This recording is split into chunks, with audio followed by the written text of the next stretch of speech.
atau liyumariya bihi as-sufaha, atau untuk berdebat orang-orang bodoh, atau untuk berdebat orang-orang.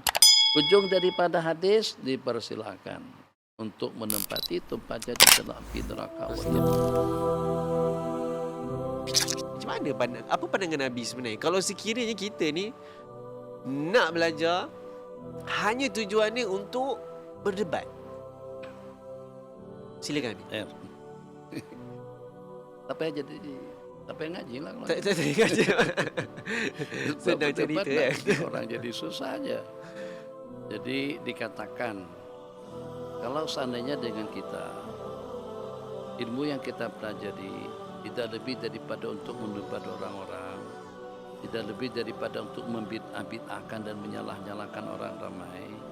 Jadi tak ada maknanya, tak ada artinya, atau percuma saja dengan kita menjadi seorang alim. Jadi dalam bahasa ayat macam seperti satu pertanyaan yang memang agak pelik pertanyaan itu ditanyakan, tapi bagaimanapun telah realitinya. Hal yastawi alladziina ya'lamuna wal ladziina la ya'lamun. Apakah sama antara orang yang berilmu dengan orang yang tidak? Dan ada sambungan ayat innama yakhshallah min ibadil ulama.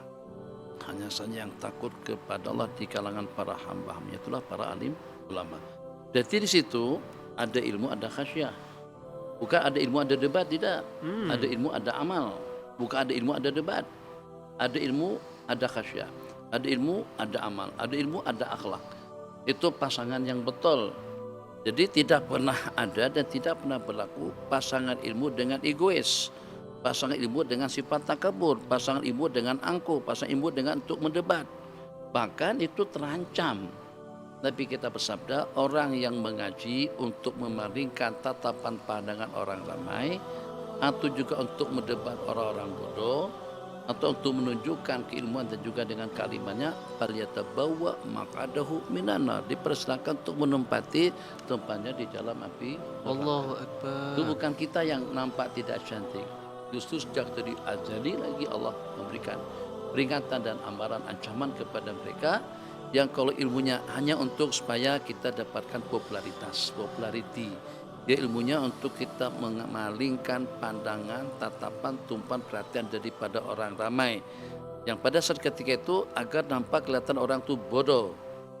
Dengan penyampaian kita tadi itu, tujuan kita hanya semata-mata untuk itu, bukan untuk tahqiqul haq atau ihqaqul haq, ibtalul batil, bukan untuk menegakkan kebenaran, melenyapkan kebatilan, bukan kerana untuk itu, tapi tidak lebih daripada untuk memperli, untuk menjelek-jelekkan, untuk memburuk-burukan. Itu terancam sebenarnya.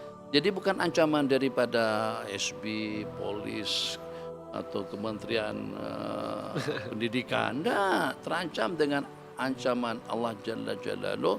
Daripada hadis yang diriwayatkan, Nabi kita bersabda, man ta'allamal ilma man ta'allama ilman yubtagha bihi wajhullah, orang yang belajar ilmu yang sepatutnya dipelajari kerana Allah, yang hanya patut dipelajari kerana Allah, la yata'allamuhu, dia tidak mempelajarinya melainkan liyasrifa wujuhan nasilahi, untuk malihkan tatapan pandangan orang ramai kepadanya, atau liyumariya bihi as-sufaha, atau untuk berdebat orang-orang bodoh, atau untuk berdebat orang-orang. Ujung daripada hadis dipersilakan untuk menempati tempatnya di dalam api neraka. Jadi itu satu. Kemudian yang kedua, ilmu bukan untuk berdebat, ilmu untuk memberikan penerangan kepada kita. Untuk apa dengan kita mendebat orang yang pada saat dengan kita terbakar dengan ilmu kita? Apa beza kita dengan lampu menerangi kita terang, tapi dia hangus kebakar, kepanasan. Contohnya juga ilmu kalau hanya sahaja untuk mendebat orang lain, menyalah-nyalakan. Tapi kalau ilmu itu untuk jati diri yang pertama, untuk mendapatkan pencerahan, bimbingan hidayah yang kedua, agar kita juga mampu memberikan pencerahan dan bimbingan kepada orang ramai. Itulah al-ilmu an-nafi'. Jadi apa dulu sasaran kita pada saat ketika kita mengaji? Apakah sasaran yang kita targetkan itu ilman nafi'ah, ilmu yang akan memberikan penerangan nafi' li nafsik terlebih dahulu sebelum li ghairik? Kita kadang-kadang ilmu untuk orang lain, ilmu untuk kita sampaikan bukan untuk kita. Na'udzubillah, itu macam seperti jarum yang bikinkan kita baju, tapi ternyata dia tetap telanjang bugil. Nah, kita tanah semacam itu. Jadi ilmu yang kita sampaikan, sebelum kita sampaikan, itu kita buktikan, kita terjemahkan dalam kehidupan kita terlebih dahulu, sebelum kita sampaikan kepada orang lain. Orang yang sudah mendapatkan didikan daripada ilmu, irsyadat daripada wahyu Allah Jalla Jalaluh, sunnah-sunnah Rasulullah Sallallahu Alaihi Wasallam, itu Sallallahu tidak alaihi akan wasallam. mungkin akan jadi macam yang Abu Aidan sebutkan. Jadi samsing, jadi angkuh, jadi sombong, jadi itu tak akan wujud sifat-sifat tercela seperti itu. Kalau ilmu untuk dirinya. Tapi kalau ilmu untuk orang lain, ilmu hanya setakat untuk disampaikan, ilmu untuk dikongsikan kepada orang ramai tanpa mempertimbangkan, tanpa memperhatikan kepentingan atau keperluan kita dengan ilmu itu sendiri, itu sama seperti kumpulan atamuruna nasa bil birri wa tansawna anfusakum.